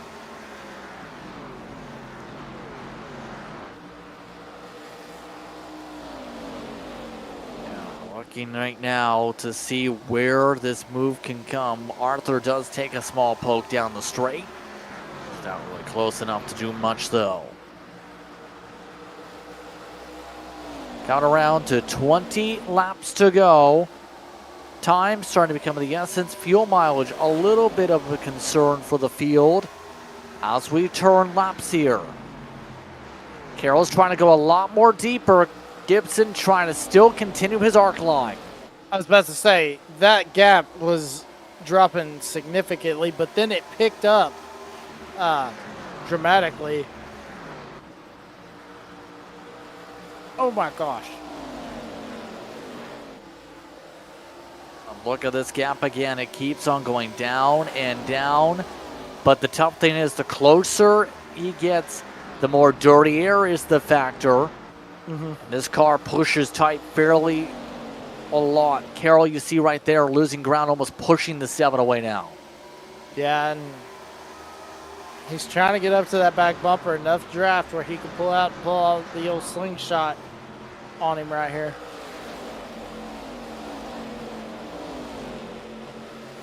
Checking back in on Marasco, meanwhile, who's had some wall scrapes this run.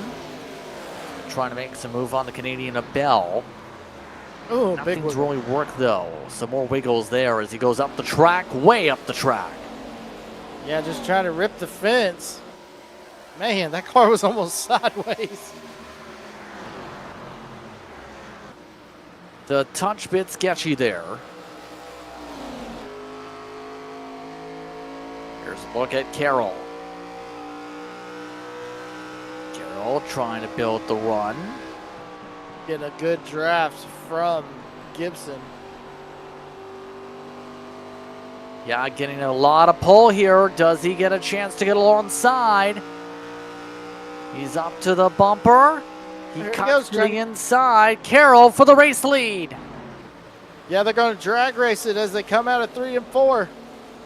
Carroll's going to be able to not quite clear. Coming to the line, it's going to be Carroll with the advantage. Yep, and now Carroll slides up. Crossover, Gibson hits him. Carroll holds on to the wiggle. Chris Carroll maintains the race lead. And after so long, he looks to try and set sail. Coming up 15, make it 16 laps to work with. Don't count out Mark Arthur, Justin. Yeah, and he's trying to find a way around Gibson here. It's not working yet. 15 to go. Yeah, and he's sitting in the catbird seat right now. If Carroll and Gibson get together, he could sneak around and win this race. Can he find a way to force these two to fight? Carroll's been slightly quicker. Carroll's loose. Gibson trying to build the run again. I was about to say, we've already seen Gibson use the bumper, give him a little boot scoot boogie as they come down into turn number 1, trying to find a way to get around the 97. Unbelievable. Ooh. Gibson having some moments on the wiggles again. 13 to go. Driving the wheels off of that 7 machine. Man. Arthur trying to find a way around. Remember the 7-12 fight, that might be exact what the 97 needs here on the numbers.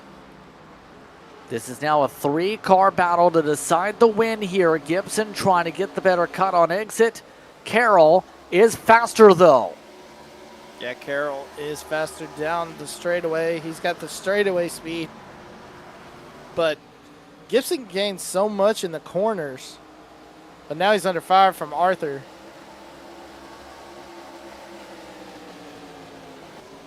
Yep, right there. Arthur inside. Oh! Up the track goes the 7. Gibson nearly up to the wall. And this is exactly what I just foreseen. Gibson lets by the 12, lets him go.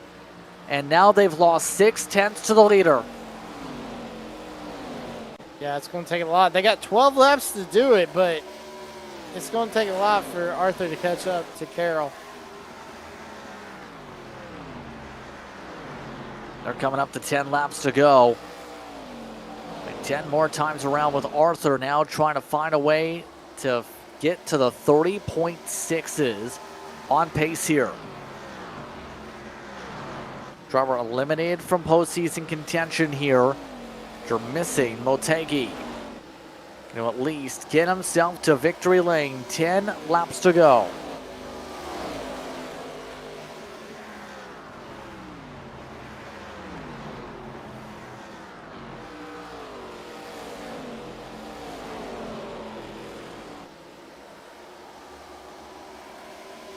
And Justin, I just want to speculate. You know, these cars were saving a lot of fuel. Are they going to end up burning it up, and who runs out first? Oh, man. Yeah, that is a bit of a question here. We know some of the drivers were saving, but will it be enough on the minor save for some? Carroll wasn't sure if he saved too much here. He's pulled away by now 9/10 of a second and expanding here. He's led 73 laps tonight. Arthur has led 8.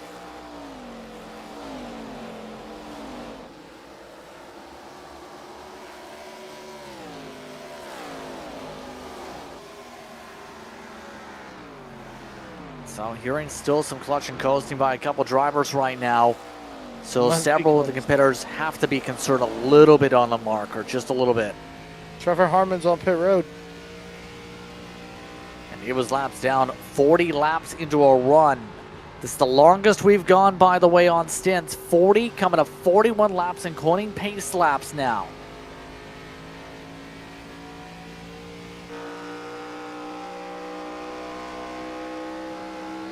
Oh, Hunter Lagoon's on the wall. And into the clutch. Still holding off Perkins as we go. Coming to 6 laps to go.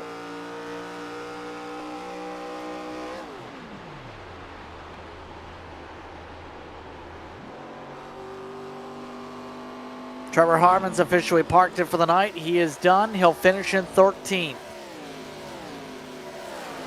Butcher Benjamin trying to fight Perkins again. 5 to go. Next time through. The fuel numbers getting close. Butcher Benjamin trying to clear up. Doesn't.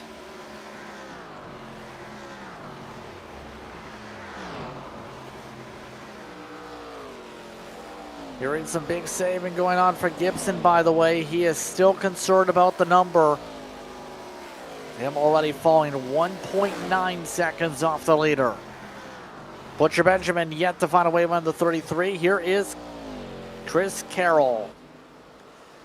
Carroll only 4 laps away from victory, this time by the stripe. He is not clutching. Wow.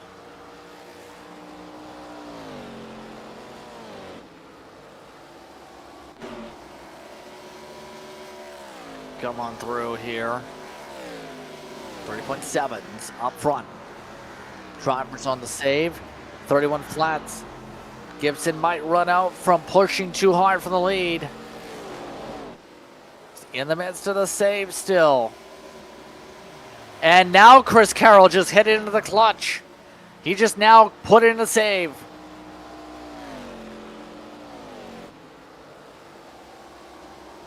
Three to go.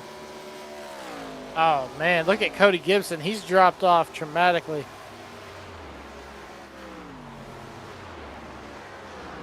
Yeah, he has fallen 2 seconds back of the leader.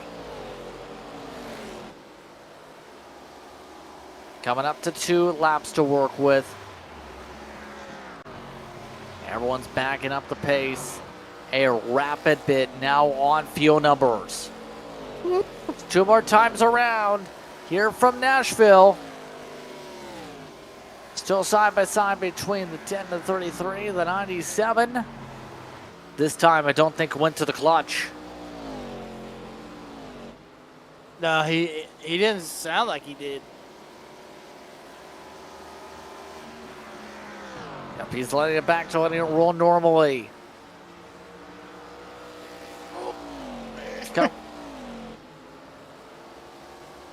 Some drivers in the back trying to battle it. Right there in the But wall. it's going to be the fuel save for some on the last lap. Final time around for Chris Carroll.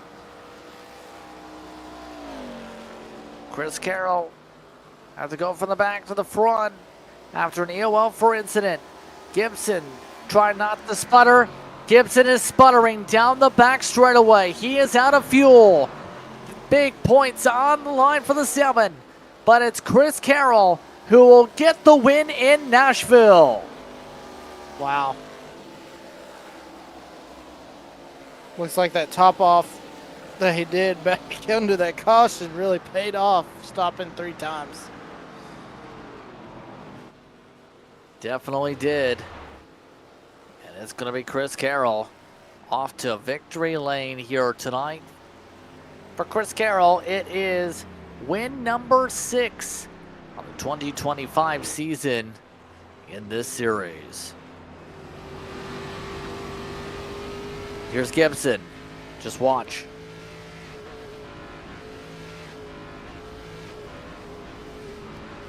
Starts to sputter. Has to give up spots. Carroll had enough gas to do his burnout.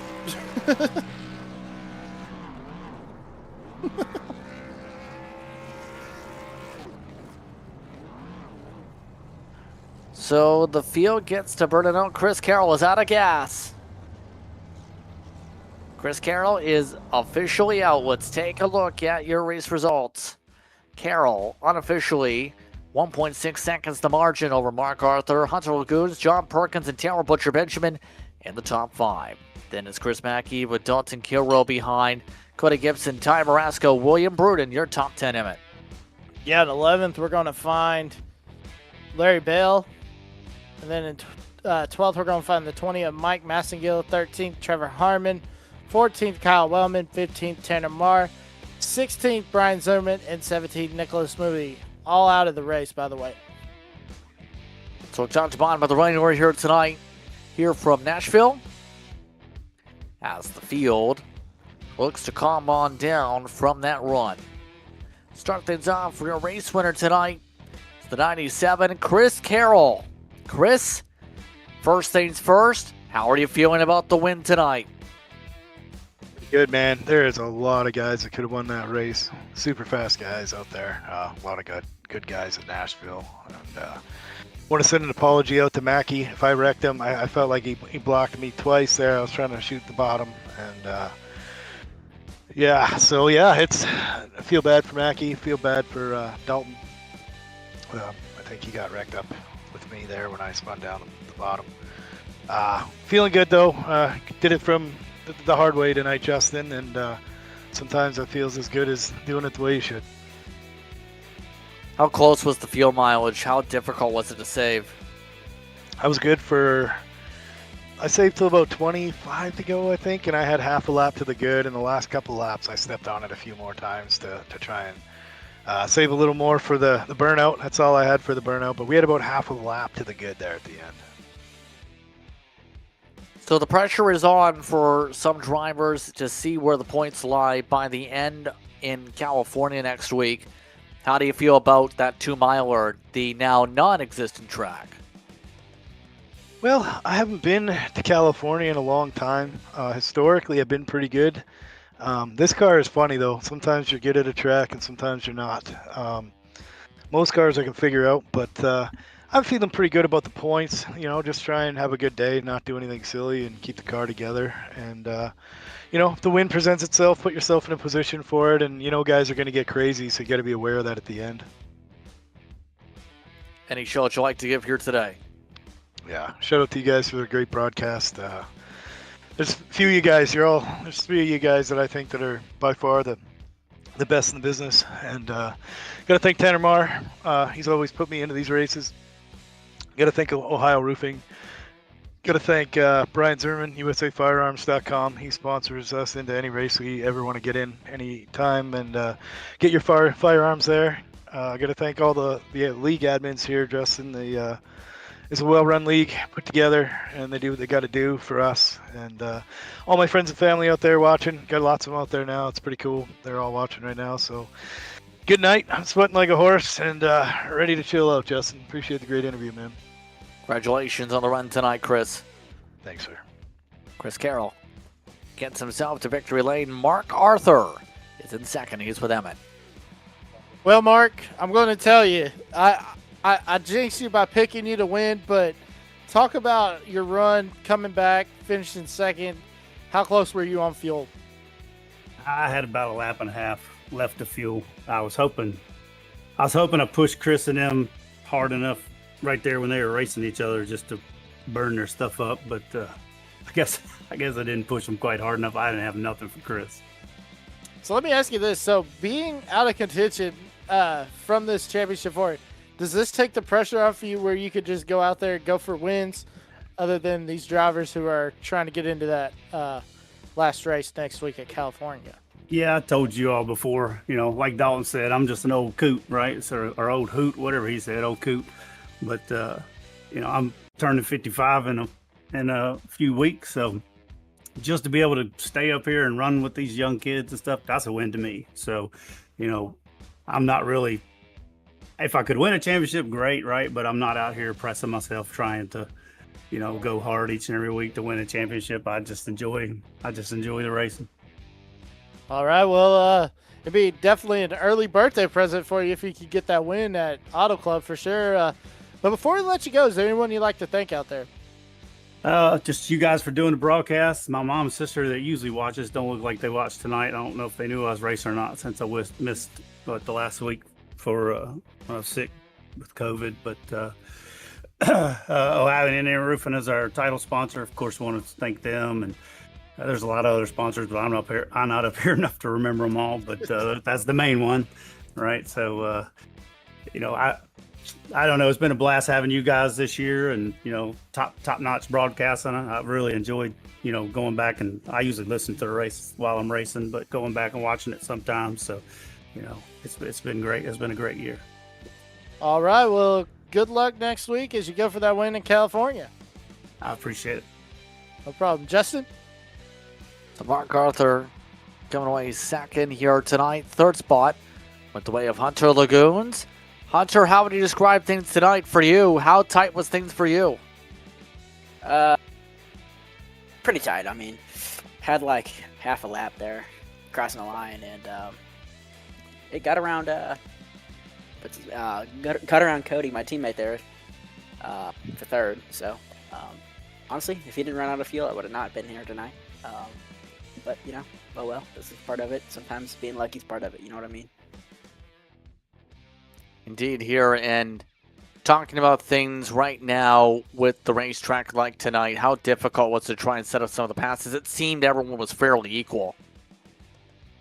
Yeah, you know, I noticed like if you could beat them on tire, you could get around it pretty easily. But if you didn't really have the car, didn't have the tire, if you could get around to their outside, you were more likely to make a pass just with all the momentum and stuff. But at the same time, if you had the top, you could block people on the bottom. You know what I mean? It was just it's just a top dominant track when you go to side by side. So with that being said, unofficially, the difference for the playoff cut through points have come on through. 22 is your distance to the cut line. How are you feeling with that distance for California? I feel pretty good. Just got to keep the car clean next week, and I think we have a good shot at making the Final Four. Any show would you like to give here tonight? I want to thank you guys for broadcasting. You guys do an absolutely phenomenal job here every week in and week out. I want to thank, Mark Arthur and all the admins that put on a great, league for us to race on every week. It's just, great to have a place where we can run consistently and have good races like that. I want to thank Chris Carroll, Pit Lizard Performance, all the guys over there at Five Kings, Brian Zimmerman, USA Firearms. Congratulations on the run tonight, Hunter. Yep, thank you. Hunter Lagoons gets the top three like they can. Mark Arthur, Chris Carroll for taking the time to speak with us during post-race coverage here on Green Flag TV. As mentioned, the next time out we go racing at California, also known as Auto Club. We'll see how things fare out on November 2nd, 7:30 p.m. Eastern Time to start. Be sure to tune in from California. But your thoughts, Emmett, before we go out west? Who thought Nashville turned into a fuel mileage race? I mean, we were at Michigan last week, and that's a fuel mileage track, but never thought Nashville. But congrats to Chris Carroll and Justin. This is going to be one heck of a race to be settled at Auto Club. Looking forward to it in Fontana. We'll see what happens when we go out west, but it's time to say goodbye. I'd like to thank you for tuning in for tonight's coverage here on Green Flag TV. For producer Justin Always, for my co-announcer Emmett Crow, I'm Justin Prince saying so long. Enjoy the rest of your evening. You've been watching tonight's coverage of Blazing Pedals and its ARCA Series from Nashville.